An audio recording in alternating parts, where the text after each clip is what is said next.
Hey dudes, random fucking Toriko fact of the day. Apparently Toriko's 7'2", and to make it even weirder, Zebra's 8'3", so I guess the gourmet cells did more than just extend their age to like 500 years. These people are actually fucking giants. I honestly have never seen anyone refer to his height or any of the most of the characters I was researching are like really tall, and no one's ever mentioned that ever. But I don't know. Except Neo, of course. Neo's like 4'6" or so. She's probably Neo's probably 6 foot at least, just based on everything else. All right, so whatever. I was researching 377 because I wanted to come up with some really raw Toriko predictions, not just for you guys. I just just coming up with top Toriko predictions, and I couldn't really find anything at first. But then I started reading deeper, and I did come up in the last 2 pages. I missed this in my review. Guys, I already did my Toriko froze Stardew theory, and the one hole in that theory is how is Toriko 27 if Froze is his parent? I mean, so. I don't know. I must have. I don't think that's completely out of the question because we've seen how time manipulation in this show is quite severe. So I think it's pretty. I think it's still legitimate, but it was. That is still a question. So Tepe, and then a chapter Tepe came out, and I don't think this was random. And the other, he also said he's gonna die soon. So I was like, whoa, what? Tepe's gonna die? But I guess it could make sense. And I actually don't think he's gonna die, but he said he's gonna die. So, who knows? But here's the other thing. It seems like Tepe and Toriko know more than we do, right? And obviously, because they're part of the show, obviously they do. But I thought that was interesting because look at this dialogue. When I attacked Komatsu, I felt I was making a huge gamble. Because whether or not you could all find the revived heart, that was all up to you guys. So I guess that's what happened when Tepe attacked Komatsu. It was kind of obvious, or it was kind of a known thing that when he attacked Komatsu back in the day, he was actually helping Komatsu out, right? But we're getting confirmation on that. But more importantly, but seeing God now, I'm convinced. And then there's a weird panel of God, and God just kind of played a weird role in this fight. So, but this is big because that's the last page, of course, too. Or no, that's not the last page. I wasn't wrong at all. Tepe, you mean Komatsu? And then of course, they end, but. Actually, not quite. It seems my life here will come to an end. I'll buy you a bit of time, so go to God while you can. Go eat your main dish, Toriko, right?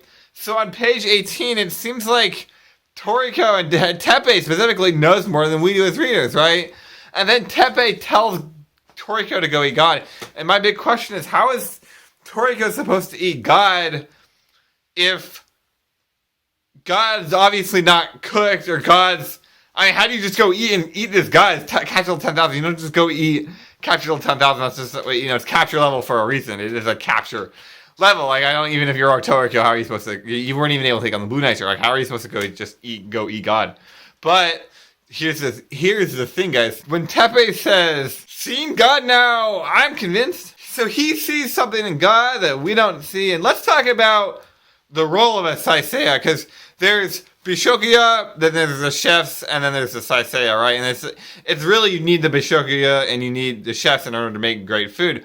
But the Saiseya, you don't need them, but you do need them in order to create great food, because of course things go extinct and they can revive extinct things. The thing is, the Saiseya, that has nothing to do with my point, but the Saiseya play a unique role and semi-important role, right? They have a unique understanding of the circle of life, right? The circle of food. And so I think when Tepe says, seeing God now, I'm convinced, he knows that God's being cooked, right? And then he says, go eat God. He says to Toriko, go eat God. I'm going to stall here and die for the Blue Knight show. Dying is a big deal. Go eat God. So he's confident that Toriko's actually going to eat God, which leads me to believe absolutely Toriko's going to eat God within the next 2 or 3 chapters. And next chapter is going to be a big one. And this actually this is actually a huge precedent, because it may seem like obviously that's going to happen, and I know a lot of my haters will say that obviously this is obvious, and it's obvious that Komatsu is cooking God from the inside, right? Because He got eaten for a reason. It was his food luck. That's why he got eaten, and he's able to cook God from the inside. Because that's God's true purpose, is to be cooked, right? He's an ingredient. It's obvious, right? And yes, I will agree that it's obvious, but there's actually a lot more to it than just that. My theory, actually, is that those pods are what's edible, right? God himself is not edible. You don't, like, roast God and then eat him like meat. You eat those pods, and the reason that would be important is, one, because this is not a final form God. Watch my video, my last week's predictions on God, and I explain how this is not the final form of a frog. God's not at his final form. So that's important for that reason. Also, the panel where, Otake jumped on God's little pod. He's like, what's going on here, right? 2 points of evidence.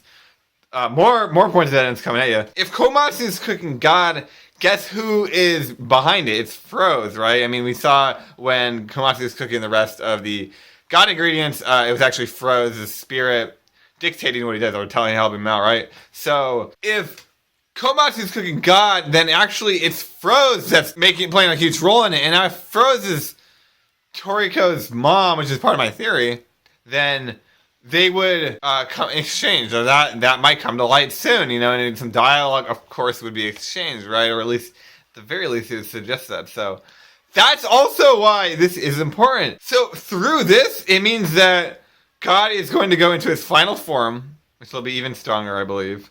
It means that Toriko is going to eat God successfully and get his white demon really revealed, his white demon powers. It also means that we're going to get some backstory. We're going to get some dialogue with Froze, which I'm really excited for. And also, I think it's important because Joe is on the battlefield.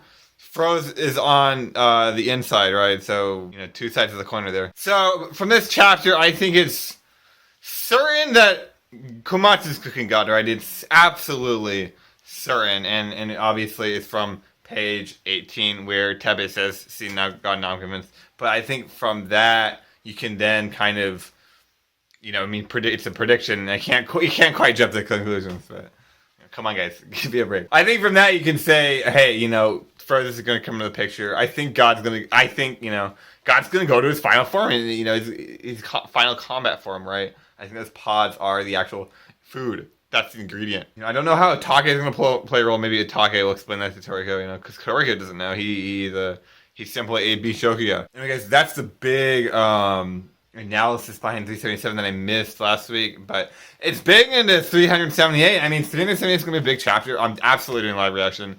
It's going to be huge. There's so much precedent that is going to be set from this chapter 378. It's going to blow my mind. And actually, I don't even think we're going to, all of what I mentioned, I don't think we're going to quite see all of it in 378. I think 379, 380, 81, we'll see. It'll be spread out. But I think in 378, I think we're going to see a lot of combat between the 8 Kings. I love the 8 Kings so much. I think we're going to see a lot between Acacia.